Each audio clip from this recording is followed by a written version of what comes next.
Capítulo 47. La regeneración.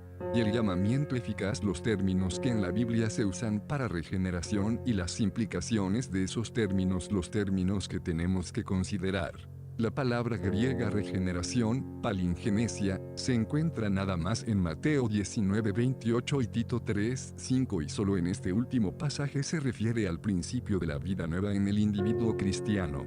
La idea de este principio se expresa de manera más común por medio del verbo genao, con anoten en Juan 3:3, o su compuesto anagenao. Estas palabras significan, bien, engendrar de nuevo o concebir o nacer, Juan 1:13 y 3:3-8, 1 Pedro 1:23, 1 Juan 2:29 y 3:9, y 4:7 y 5:1, 4:18. En un pasaje, es decir Santiago 1:18, la palabra apoqueo, concebir o hacer nacer, es la que se emplea. Además, el pensamiento de la producción de una nueva vida está expresado por la palabra ctizo, crear, Efesios 2:10.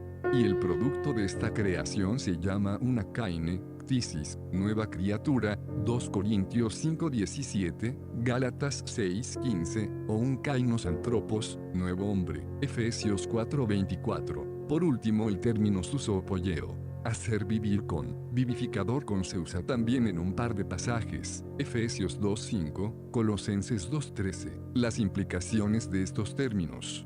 Estos términos llevan consigo varias implicaciones importantes, a las que debemos dirigir nuestra atención. 1. La regeneración es una obra creadora de Dios, y es, por tanto, una obra en la que el hombre permanece pasivo por completo, y en la que no hay lugar para la cooperación humana. Este es un punto muy importante, puesto que acentúa el hecho de que la salvación es por completo de Dios. 2. La obra creadora de Dios produce una nueva vida, en virtud de la cual, el hombre, vivificado con Cristo, participa de la vida de resurrección, y puede ser llamado una criatura nueva, creada en Cristo Jesús para buenas obras, las cuales Dios preparó de antemano para que anduviésemos en ellas, Efesios 2:10, 3. Deben distinguirse dos elementos en la regeneración, es decir, la generación o la concepción de una vida nueva, y el producirla o hacerla nacer, mediante los cuales la vida nueva brota de esas escondidas profundidades. La generación implanta el principio de la nueva vida en el alma,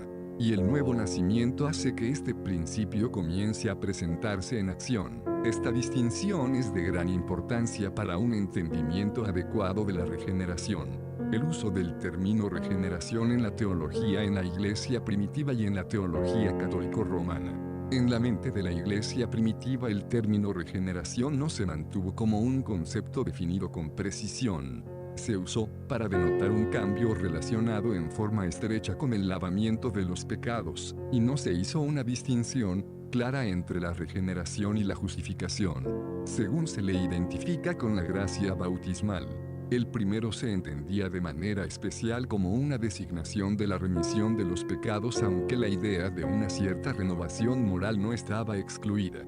Aún Agustín no trazó aquí una línea estricta, sino que distinguió entre regeneración y conversión. Para él la regeneración incluía, además de la remisión del pecado, nada más un cambio inicial del corazón, seguido por la conversión posterior. Concebía Agustín la regeneración como una obra de Dios estrictamente solitaria, en la que el sujeto humano no puede cooperar, y a la que tampoco el hombre puede resistir.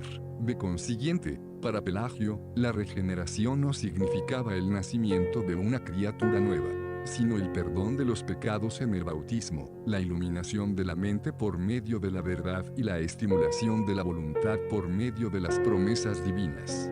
La confusión entre la regeneración y la justificación, que ya se descubre en Agustín, se hizo todavía más notable en el escolasticismo. De hecho, del más prominente de los dos conceptos, que resultó ser la justificación, se pensaba que incluía la regeneración y se concebía como un acto en el que Dios y el hombre cooperan. La justificación, según la explicación común, incluía la infusión de gracia, es decir, el nacimiento de una nueva criatura, o regeneración, el perdón de los pecados y el desalojo de la culpa que le correspondía. No obstante, había una diferencia de opinión respecto a cuál de estos dos elementos es por razón lógica el primero. Según Tomás de Aquino, la infusión de gracia es primero, y el perdón de los pecados se basa sobre esto, cuando menos en cierto sentido.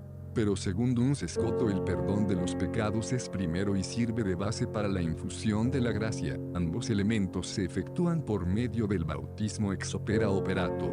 La opinión de Tomás de Aquino triunfó en la Iglesia. Hasta el día de hoy hay en la Iglesia Católica Romana una cierta confusión entre regeneración y justificación, la cual, sin duda, se debe en gran parte al hecho de que la justificación no se concibe como un acto forense, sino como un acto o proceso de renovación. En ese acto el hombre no está declarado sino hecho justo. Dice Wilmers en su obra, And Book of the Christian Religion, así como la justificación es una renovación y regeneración espiritual, se sigue que el pecado queda verdaderamente destruido por ella, y no como los reformadores sostienen, que nada más queda cubierto o que ya no se imputa, como la entendieron los reformadores y las iglesias protestantes. Lutero no pudo escaparse por completo de confundir la regeneración con la justificación. Además, hablo de la regeneración o del nuevo nacimiento en un sentido todavía más amplio. Calvino también usó el término en un sentido muy comprensivo, como una designación de todo el proceso por medio del cual el hombre es renovado, incluyendo además del acto divino que origina la nueva vida también la conversión, arrepentimiento y fe, y la santificación. Varios autores del siglo XVII fallaron en distinguir entre regeneración y conversión y usan indistintamente ambos términos, tratando lo que ahora llamamos regeneración bajo el título de vocación o de llamamiento eficaz. Los cánones de Dort usaron también las dos palabras como sinónimas, y la confesión belga parece que habla de la regeneración en un sentido todavía más amplio. Este uso comprensivo del término regeneración condujo con frecuencia a la confusión y al descuido sobre distinciones muy necesarias. Por ejemplo, aunque la regeneración y la conversión se identificaran, la regeneración se declaraba todavía como acto solitario de Dios, a pesar del hecho del que en la conversión el hombre, en realidad coopera. La distinción entre regeneración y justificación se había hecho ya más clara, pero por grados se hizo necesaria, y se estableció también la costumbre de emplear el término regeneración en un sentido más restringido. Turretin define dos clases de conversión. Primero, una habitual o conversión pasiva, producida por una disposición o hábito del alma, la cual, acentúa él, debiera llamarse mejor regeneración, y segundo, una actual o conversión activa, en la cual este hábito o disposición implantada se vuelve activo en la fe y el arrepentimiento. En la teología reformada de hoy, la palabra regeneración se usa por lo general en un sentido más restringido, como una designación de aquel acto divino por medio del cual el pecador queda dotado de nueva vida espiritual y mediante ese acto el principio de la vida nueva entra por primera vez en acción.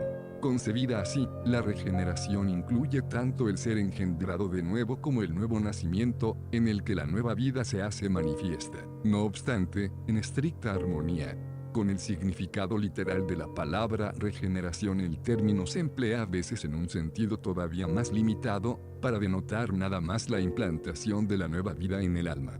Aparte de las primeras manifestaciones de esta vida, en la moderna teología ancha el término regeneración adquiere un significado diferente. Schleiermacher distinguió dos aspectos de regeneración, es decir, la conversión y la justificación, y sostuvo que en la regeneración se produce en el creyente una nueva conciencia religiosa mediante el espíritu cristiano ordinario de la comunidad, y se prepara para la nueva vida, o la santificación. Pfleiderer que el espíritu cristiano de la comunidad o congregación es el resultado de un influjo de la vida divina, por medio de Cristo, en la Iglesia, y se llama el Espíritu Santo por Schleiermacher. El concepto moderno está bien expresado en las palabras siguientes que son de Joutz. La interpretación moderna inclina al retorno del uso simbólico del concepto de regeneración. Nuestras realidades éticas tienen que ver con los caracteres transformados. La regeneración expresa así un cambio ético radical y vital, más bien que un principio metafísico, por completo nuevo. La regeneración es un peldaño vital en el desarrollo natural de la vida espiritual, un reajuste radical de los procesos morales de la vida. Los investigadores en la psicología de la religión, en general, dejan de distinguir entre regeneración y conversión.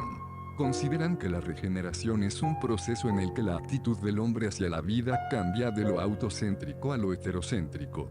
Este proceso encuentra su explicación en primer lugar en la vida subconsciente, y no envuelve por necesidad nada que sea sobrenatural. James dice ser convertido, ser regenerado, recibir la gracia, experimentar la religión, adquirir seguridad, son otras tantas frases que denotan el proceso, gradual o repentino, por medio del cual uno mismo, que hasta aquí estaba dividido, consciente de estar equivocado, de ser inferior e infeliz, se convierte en una personalidad unificada, conscientemente recta, superior y feliz como consecuencia de su firme apego a las realidades religiosas. Según Clark, los investigadores han convenido en distinguir tres diferentes etapas en la conversión. 1. Un periodo de tormenta y lucha, sentido de pecado, o sentimiento de desarmonía interna, lo que la teología conoce como convicción de pecado y designado por James como enfermedad del alma. 2. Una crisis emocional, que señala un punto de regreso. 3. Una venturosa tranquilidad acompañada por un sentido de paz,